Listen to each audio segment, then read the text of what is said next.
Pai do Senhor querido, quem vos fala é o pastor Marcelo Cordovilho. Hoje nós vamos para a nossa segunda aula, tá bom? Nosso segundo estudo. E eu quero falar especificamente hoje sobre a segunda vinda de Cristo. E eu quero começar esse estudo te fazendo uma pergunta, né? Qual é o cristão sincero que não espera com ansiosidade a segunda vinda? E eu já quero te responder essa pergunta, né? Quem ama a palavra de Deus e tem certeza de que um dia Cristo voltará. Olha só o que diz o escritor de Hebreus, no capítulo 9, verso 28. E aparecerá uma segunda vez, sem pecado, aos que aguardam para a salvação. Então nós estamos aguardando a Jesus com toda a intensidade da nossa fé. Tá bom, querido?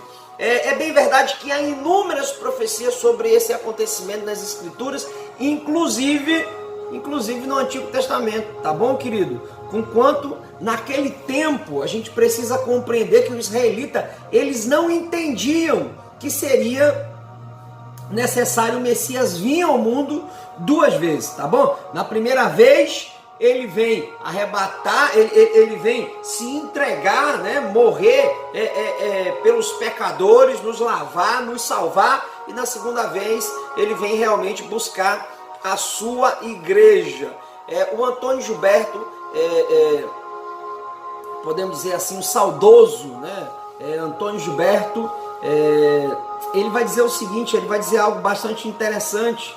Ele vai dizer que o povo de Israel, ele conheceu somente os rudimentos da revelação divina, ele não conheceu tudo, tá bom? Então o que é isso, pastor? Eles conheceram apenas a cartilha de Deus, eles conheceram somente o Antigo Testamento, mas existia uma revelação que foi dada para a igreja. Então hoje nós temos o livro completo, nós temos a revelação completa, é por isso que nós não temos desculpa diante de Deus, você está entendendo? Não temos desculpa diante de Deus para nós não realmente esquecermos ou deixarmos a volta de Cristo de lado, tá bom? Hoje nós compreendemos as verdades das profecias em conjunto com a do Novo Testamento, do Antigo Testamento e do Novo Testamento, tá bom? E é bem verdade que esse conhecimento nos trouxe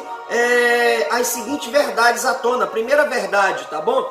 Cristo, na sua primeira vinda, ele veio nos resgatar do domínio do pecado. O apóstolo Paulo, em Romanos, no capítulo 6, verso 14, deixa isso muito claro, tá bom? E ele ressuscitou para nos justificar. O apóstolo Paulo, em Romanos 4, 25, vai falar sobre essa justificação, tá bom? Ele é o fundador da igreja. Mateus capítulo 16, verso 18, eis que edificarei a minha igreja e as portas do inferno não prevalecerão contra ela. E a Bíblia diz em Atos, no capítulo 1, do verso 7 ao verso 11, que ele ascendeu ao céu. E nós só sabemos de todas essas informações porque hoje nós temos a Bíblia completa, nós temos a Bíblia no Antigo, nós temos a Bíblia no Novo Testamento. Então, é bem verdade que ele voltará para arrebatar os salvos nas nuvens. Nós encontramos isso, eu deixei esse texto, né, na primeira aula de 1 Tessalonicenses capítulo 4, versículo 16 e 17. Não abrir e piscar de olho, né? Ele vai vir arrebatar a sua igreja. E 7 anos depois ele vai vir à terra para restaurar o milênio. Apocalipse capítulo 19, verso 11, verso 15, Apocalipse capítulo 20, do 1 ao 6, tá bom? E hoje nós entendemos muito bem isso, nós compreendemos por causa da revelação completa que nós temos hoje. Praticamente todo cristão tem uma Bíblia, né? Todo cristão. Então nós temos essa revelação, nós temos a Bíblia hoje. E infelizmente os israelitas, eles não conseguiam ter essa visão, eles não viam essa visão, esse desdobramento da volta de Cristo. Tanto que no Antigo Testamento, se a gente não lê direito, olha, eu vou levar um texto aqui à tona. Olha o que diz o texto aqui de Isaías 61, no verso 1 ao verso 2. Se a gente não parar para entender esse texto, a gente vai pensar, imaginar que é um só evento. Olha o que diz aqui o texto que anuncia o advento do messiânico. Olha só, o Espírito do Senhor está sobre mim, porque o Senhor me ungiu para pregar as boas novas aos mansos e enviou-me a restaurar os contritos de coração, a proclamar liberdade aos cativos, as aberturas de prisões aos presos, a apregoar o ano aceitável do Senhor e o dia da vingança do nosso Deus. Olha, você parou para perceber aí que parece que é tudo a mesma profecia? No entanto, o próprio Jesus em Lucas, no capítulo de Lucas 4, do 17 ao 21, ele vai ler tudo, mas quando chegar no dia da vingança, ele vai parar a leitura. Você pode analisar isso daí, ele vai parar a leitura. Por quê? Porque existe uma primeira vinda para ele curar, para ele libertar, e a vingança do dia do Senhor será na sua segunda vinda, quando ele vier realmente arrebatar a sua igreja. O texto de Zacarias, capítulo 9, do verso 9 ao 10, ele se assemelha ao texto de Isaías. Olha o que diz aqui o texto aqui. Alegre-te muito, ó filha de Sião, exulta, ó filha de Jerusalém. Eis que o teu rei virá a ti, justo e salvador, pobre, montado em um jumento, sobre um asninho, filho de uma jumenta. Verso 9. Verso 10, mudou a história. Verso 9 é a historicidade de Jesus. Verso 10 é a segunda vinda. Verso 9 é Jesus com a sua vivência aqui na terra. Verso 10 é quando ele vai vir voltar novamente para a terra. Olha só.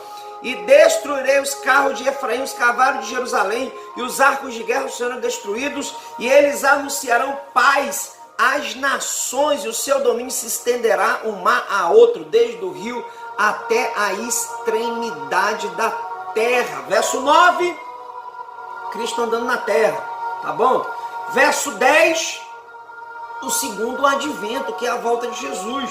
Você sabia que a compreensão era tão precária que o próprio João Batista, homem cheio do Espírito Santo desde o ventre materno, Lucas capítulo 1, verso 15, nos deixa bem claro que João Batista, desde o ventre materno, ele era cheio do Espírito Santo, e ele vai testificar com tanta convicção a Cristo. Você vai ver isso em João capítulo 1, do 19 ao 31, João capítulo 3, verso 38, e mesmo com todas as convicções que ele tinha de Cristo, ele vai perguntar pelos seus discípulos se o Cristo era verdadeiramente o Cristo ou tinha que esperar outro. Tá bom? Mateus 11, do verso 1 ao verso 2, nós temos essa pergunta.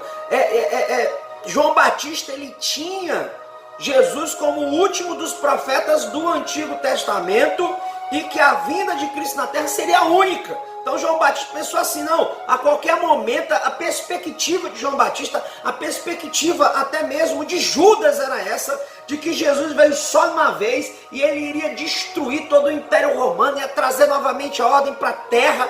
Judas se decepcionou. João Batista morreu sem compreender isso, porque eles não tinham essa compreensão completa, essa revelação completa. Então, a perspectiva do Messias é que ele estabelecesse os reinos naquele dia que ele estava, né? Mas isso não foi isso que aconteceu, né? Nós compreendemos aqui que a abrangência velho testamentária, ela precisou realmente ser dissecada e ser compreendida verdadeiramente no Novo Testamento. Olha o que a gente vai observar aqui, que é preciso distinguir dois momentos: da vinda de Cristo, que é o arrebatamento da igreja nos ares para a noiva, 2 Coríntios 11, 2, e a vinda em glória na terra com a noiva, Apocalipse 19, 7, tá bom? Então a segunda vinda Jesus vai vir um dia, viu, querido, para arrebatar a igreja, ok? Mas ele virá uma segunda vez com a igreja, e realmente toda vingança, realmente tudo aquilo que nós vimos em Zacarias 9, 10, tudo aquilo que nós vimos em Isaías 61, 2 vai acontecer, o dia da vingança do Senhor. Então a segunda vinda de Jesus, ela está em duas partes. Na primeira parte, ele vem buscar a sua igreja, e na segunda parte, ele vem com a igreja. Na primeira parte, ele veio, sobreviveu, viveu entre nós, operou milagres, aleluia, E dentro ainda disso, desde a sua ressurreição, nós estamos aguardando a sua vinda, querido, para arrebatar a igreja, tá bom? Volto a repetir, a igreja nos ares, 2 Coríntios 11, 2. E na sua segunda vinda, tá bom? Em duas partes, podemos dizer assim, ele vai vir com a noiva, Apocalipse 19, 7. Ele vai vir com todo o poder, com toda a glória, com toda a majestade. Isso aqui é a segunda vinda de Cristo. Eu espero ter te ajudado. Deixe as suas dúvidas, deixe o seu comentário. Eu tenho certeza que esses poucos minutos, eles são muito poucos para entender um tema tão aprofundado. Mas esses são os textos que eu passei. Essa é a ideia, né, de que eles não compreendiam e que hoje nós podemos compreender muito bem porque temos a revelação completa. Deus te abençoe, até a próxima, querido. Beijão, tamo juntos.